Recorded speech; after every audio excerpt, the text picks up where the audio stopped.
आपकी स्क्रीन पर एक तस्वीर चल रही है। इस तस्वीर में आप दो चेहरों को तो पहचान ही रहे होंगे। एक चेहरा हरियाणा के मुख्यमंत्री का है, नायब सैनी साहब, लेकिन दूसरा चेहरा किसका है? दूसरा चेहरा है किसी और का नहीं बल्कि हुजूर का। हुजूर, वही हुजूर जिन्होंने आज सीधे तौर पे कहा कि राहुल गांधी की प्रेस कॉन्फ्रेंस के बारे में उन्हें कोई जानकारी नहीं है। वही हुजूर जिन्होंने इससे पहले की सुनवाई में तो यह कहा था कि आधार कार्ड शामिल कर लीजिए, वोटर आईडी शामिल कर लीजिए, राशन कार्ड शामिल कर लीजिए, लेकिन कल की तारीख में हुजूर ने कह दिया कि नहीं, आधार कार्ड पर्याप्त नहीं है दस्तावेज के तौर पर। हुजूर का नाम है जस्टिस सूर्यकांत। मामला न्यायपालिका का है, लिहाजा बेहद संयम बरतते हुए आज हमें आपसे बात करनी पड़ेगी।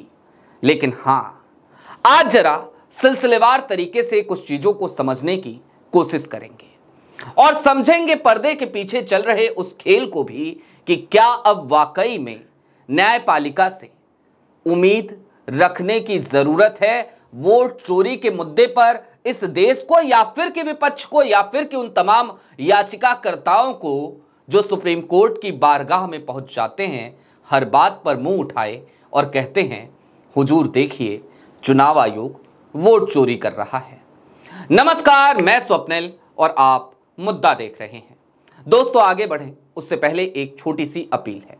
मुद्दा इन दिनों एक आर्थिक संकट का सामना कर रहा है।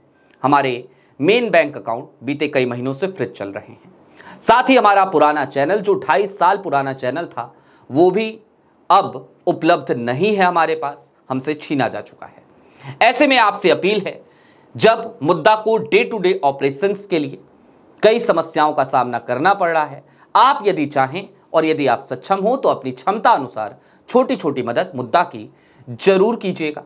इसके लिए आप स्क्रीन पर दिख रहे क्यूआर कोड या नीचे दिख रहे यूपीआई नंबर का इस्तेमाल कर सकते हैं।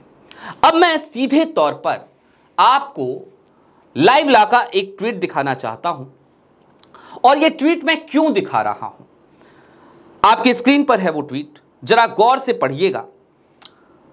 प्रशांत भूषण ने दलील रखी, दे कांट डिसाइड सिटीजनशिप, वो नागरिकता डिसाइड नहीं कर सकते, यानी कि चुनाव आयोग को लेकर उन्होंने कहा they can refer the issue but not decide.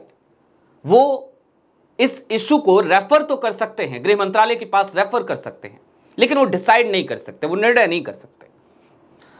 ECI removed searchable option in draft rules exactly one day after Rahul Gandhi did that press conference। और यहीं पर सारी चीजें आ गई। प्रशांत भूषण ने कहा कि इलेक्शन कमीशन ऑफ इंडिया ने सर्चेबल पीडीएफ को बदल दिया, चेंज कर दिया, एक दिन के बाद ही जब राहुल गांधी ने प्रेस कॉन्फ्रेंस करी थी। कौन सी प्रेस कॉन्फ्रेंस? 7 अगस्त की प्रेस कॉन्फ्रेंस, जिसमें वोट चोरी के तमाम सबूत राहुल गांधी ने रख दिए थे। और इसके बाद सिर्फ एक टिप्पणी है जो बेहद मायने रखती है, और बहुत सारी बातें वो एक टिप्पणी बता जाती है। जस्टिस सूर्यकांत ने कहा we have no knowledge of such press conference. हमें ऐसी किसी भी प्रेस कॉन्फ्रेंस के बारे में कोई जानकारी नहीं है। यह जस्टिस सूर्यकांत का बयान है। अब जरा एक बार फिर वो तस्वीर लेकर के आई है आपकी स्क्रीन पर, गौर से देखिए। नायब सैनी साहब हैं, बगल में आपको दिखाई दे रहे हैं जस्टिस सूर्यकांत, आने वाले दिनों में मुख्य न्यायाधीश बनेंगे इस देश के। दरअसल इस एक तस्वीर में भी कुछ बुरा नहीं है।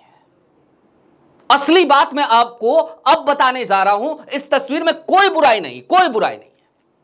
लेकिन जो सबसे ज्यादा मुझे मजबूर कर रही है आज ये तस्वीर दिखाते हुए सवाल उठाने की, वो ये है कि यदि कुछ बुरा नहीं है तो फिर एक कृत्य क्यों किया गया। और ये कृत्य नायब सैनी साहब ने किया था। मैं बताता हूं क्या किया था। पहले नायब सैनी साहब के ट्विटर हैंडल से यह तस्वीर पोस्ट की जाती है, सबका जिक्र किया जाता है, लिखा जाता है, बताया जाता है कि हमने डिनर पार्टी दी, देखिए तमाम लोग आए, और होने वाले सीजीआई साहब भी आए, जस्टिस सूर्यकांत भी आए सुप्रीम कोर्ट से। सब कुछ बताते हैं, खुद बताते हैं नायब सैनी साहब, लेकिन पता नहीं क्या होता है, कौन सा वो आत्मावलोकन करते हैं, कौन सी उनकी समझ जाग जाती है, उस ट्वीट को डिलीट कर देते हैं। अगर सब सही था तो ट्वीट क्यों डिलीट किया? और यहीं से कुछ सवाल और।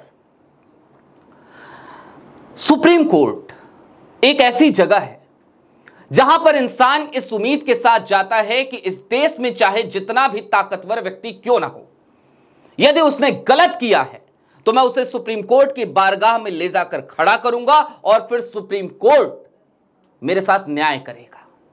सुप्रीम कोर्ट एक ऐसी जगह है जहां पर सरकारों द्वारा प्रताड़ित लोग जाते हैं। सुप्रीम कोर्ट एक ऐसी जगह है जहां अथॉरिटीज के खिलाफ केसेस जाते हैं। और ऐसे में होने वाले सीजीआई साहब यदि अथॉरिटी द्वारा दिए जा रहे डिनर पार्टी में पहुंचे और अथॉरिटी बड़े गर्व के साथ उस तस्वीर को शेयर करे और बाद में उस तस्वीर को डिलीट करे, तो फिर सवाल उठाए जाने चाहिए या नहीं उठाए जाने चाहिए?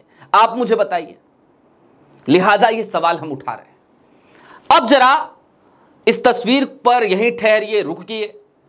ये तो जो हो रहा है, सब मंगल है, सब चंगा है।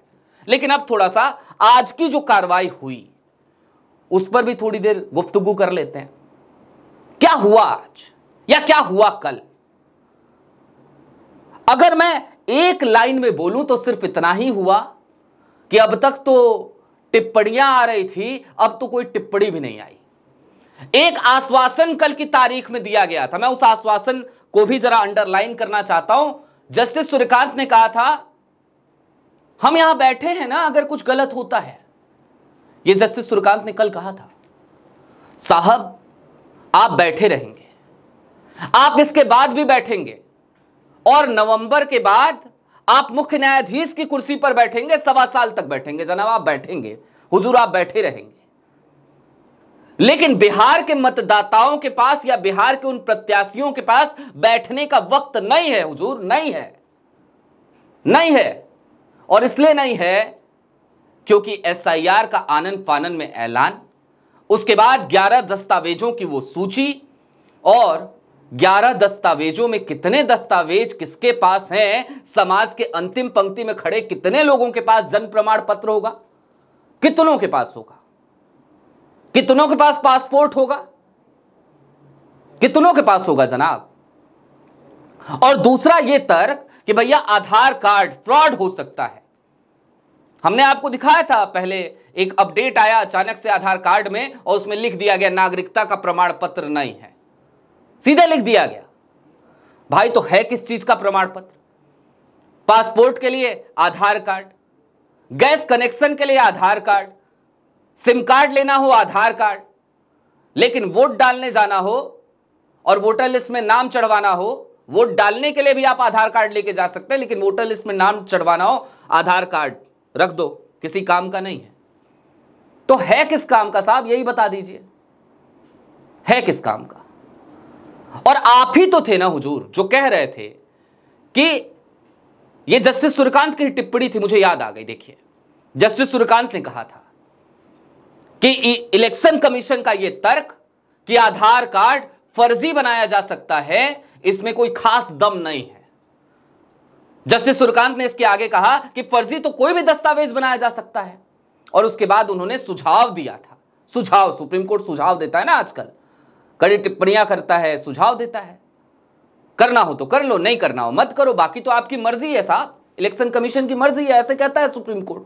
तो सुझाव दिया गया, आधार कार्ड शामिल कर लो। देश में हर जगह खुशी का माहौल।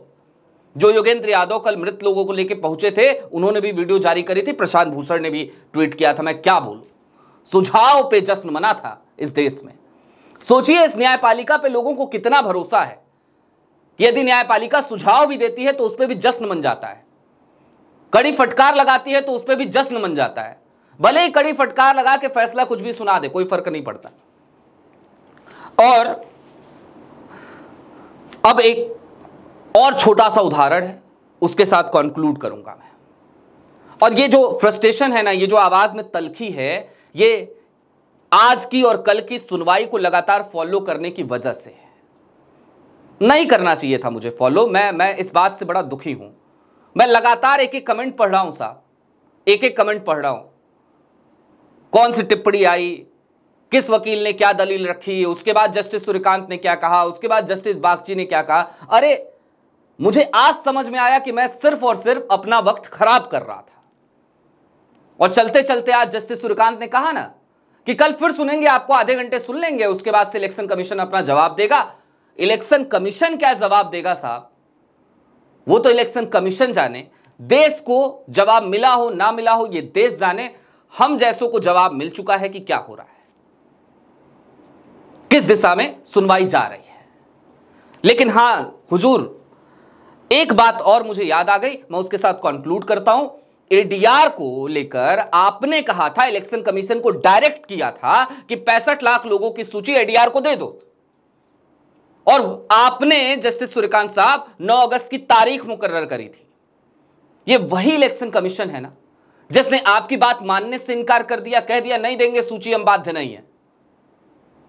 अरे यहां तो अवमानना की कार्रवाई करनी चाहिए थी साहब आपको, आपका आदेश था, सुझाव नहीं था, आपने आदेश दिया था जनाब। लेकिन इलेक्शन कमीशन तो इलेक्शन कमीशन है, ज्ञानेश कुमार तो ज्ञानेश कुमार हैं। ज्ञानेश कुमार ने कहा कोई बात नहीं, जो कुछ जस्टिस सूर्यकांत साहब ने कहा हम नहीं मानेंगे, और नहीं मानेंगे तो नहीं मानेंगे, क्योंकि वो बाध्य नहीं है। बहरहाल अभी के लिए दीजिए इजाजत। अगर आपको ऐसा लगे इस वीडियो को देखने के बाद कि भाई मैं भावना के अतिरेक में कुछ ज्यादा कह गया, या फिर कि नहीं नहीं सब चंगा है, सब बढ़िया है, अभी गवई साहब आएंगे और वो बैठ जाएंगे अचानक से और पता नहीं क्या बदल जाएगा, जस्टिस सूर्यकांत पता नहीं क्या कर देंगे, या एसआईआर सितंबर के अंत में जाकर रद्द हो जाएगा, तो फिर भगवान कान्हा से मैं आपके लिए प्रार्थना करूंगा, और मैं इसके लिए भी प्रार्थना करूंगा कि ठीक है ऐसा हो जाए तो बेहतर है। बहरहाल अभी के लिए दीजिए इजाजत। चलते चलते फिर वही अपील, चैनल पे नए हो तो सब्सक्राइब कर लीजिए, सक्षम हो तो छोटी छोटी मदद जरूर कीजिएगा। शुक्रिया।